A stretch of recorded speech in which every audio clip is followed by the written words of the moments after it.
આજે મારી વાર્તાનું નામ છે સોનુ અને મોનુ. સોનુ અને મોનુ બે ભાઈ હતા. સોનુ રોજ નિશાળે જાય, ચિત્રો દોરે, રંગ પૂરે, અભ્યાસ પણ સરસ કરે, ડાન્સ કરે, વાર્તા કહે, જોડકણા ગાય પણ બધું જ આવડે. પણ સોનુને તો કાંઈ જ ન ફાવે.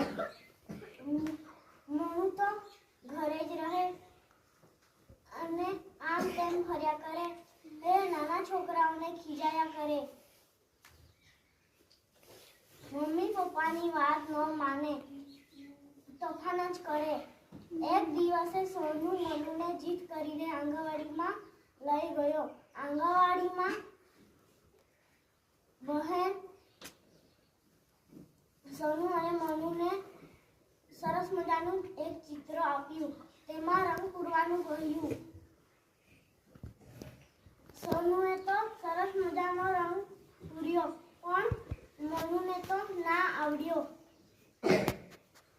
સોનુનું ચિત્ર જોઈ મોનુ તો રડવા લાગ્યો.